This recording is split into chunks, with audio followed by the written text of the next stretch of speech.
এমন বৃষ্টি খুব কমই দেখেছে জাপানের ইশিকাওয়ার বাসিন্দারা। গেল শনিবার থেকে অঞ্চলটিতে শুরু হয় ভারী বৃষ্টিপাত। রেকর্ড বৃষ্টিতে বন্যা ভূমিধসের ঘটনা ঘটেছে। সবচেয়ে বেশি ক্ষতিগ্রস্ত হয়েছে ওয়াজিমা এবং সুজু শহর। স্থানীয় গণমাধ্যম জানায় রোববার দুটি শহরেই বছরে সেপ্টেম্বরে গড়ে যে পরিমাণ বৃষ্টিপাত হয় তার দ্বিগুণ বৃষ্টিপাত হয়েছে। বেশ কয়েকটি নদীর পানি বিপদসীমার ওপর দিয়ে প্রবাহিত হওয়ার পাশাপাশি আশেপাশের অঞ্চলের অসংখ্য রাস্তা পানির নিচে তলিয়ে গেছে। অনেক সড়ক ধসে পড়েছে।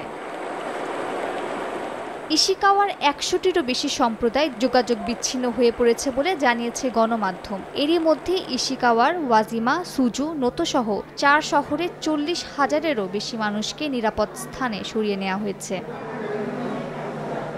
চলতি বছরের শুরুতেই ওয়াজিমা এবং সুজু শহর ভূমিকম্পে ব্যাপক ক্ষতিগ্রস্ত হয়। সেই দুর্যোগে ঘরবাড়ি হারানো মানুষকে অস্থায়ী আবাসনের ব্যবস্থা করে দেওয়া হয়। বন্যায় সেই আবাসস্থলও ক্ষতিগ্রস্ত হয়েছে। আগাম সতর্কতা হিসেবে ইশিকাওয়ার উত্তরে অবস্থিত নিইগাতা ও ইয়ামাগাতা অঞ্চলের কয়েক হাজার বাসিন্দাকে নিরাপদ আশ্রয়স্থলে যাওয়ার নির্দেশ দিয়েছে কর্তৃপক্ষ। মালিহা সুহরাওয়ার্দী, সময় সংবাদ।